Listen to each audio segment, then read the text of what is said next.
মনে করি যে সঠিক নেতৃত্ব প্রয়োজন, বিশেষ করে পৌরবাসীর যে পালস সেটা বুঝতে হবে। আর সেটিও যদি না হয়, আমি মনে করি বাহ্যিক দৃষ্টিকোণ থেকে যে জিনিসগুলো অতীব প্রয়োজন, আমরা যেমন মৌলিক অধিকার বলি, তেমনই আমাদের পৌরসভার রাস্তাঘাট চলাচলের উপযোগী থাকবে, এটাই স্বাভাবিক। ড্রেন থাকবে, এটাই স্বাভাবিক। এই জন্য এক্সট্রা ক্যারিকুলামের কথা বাদিয়ে দিলাম। আমি যেটি আমাদের নিত্য প্রয়োজনীয় জিনিসের মতো আমাদের রাস্তা দিয়ে পৌরসভা হাঁটবো, সেই রাস্তা দিয়ে আমরা হাঁটতে পারি না।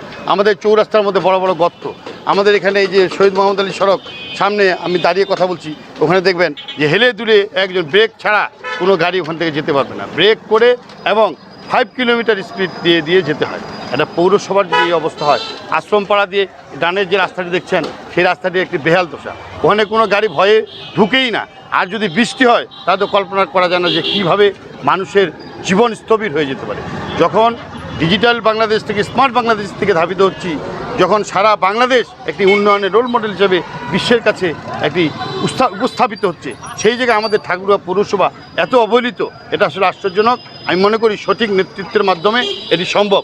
যদি এই নেতৃত্ব বর্তমানে পৌরসভার যিনি মেয়র হচ্ছেন যদি না পারেন, ব্যর্থ হন, জনগণকে আহ্বান করুন, আমরা জনগণের সাথে নিয়ে এই ছোট ছোট সমস্যাগুলো সমাধান করব, এই আশাবাদ ব্যক্ত করছি এবং এটা কথা দিচ্ছি যে আমরাই এটা সমাধান করতে। এটার মধ্যে মূল সড়ক যেগুলো আছে, মূল সড়কগুলো চলাচলের একেবারেই অযোগ্য।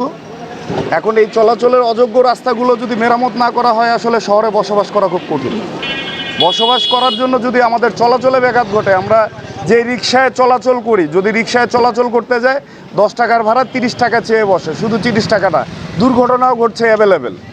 এখন রাস্তাগুলো কি কারণে মেরামত হচ্ছে না, কি অবস্থায় আছে, সেগুলো পৌর কর্তৃপক্ষ ভালো বলতে পারবেন। এখন এই রাস্তার চেয়ে যদি গ্রামের রাস্তা ভালো হয়ে থাকে, তাহলে আমাদেরকে গ্রামে চলে যেতে হবে, শহর ছেড়ে দিয়ে।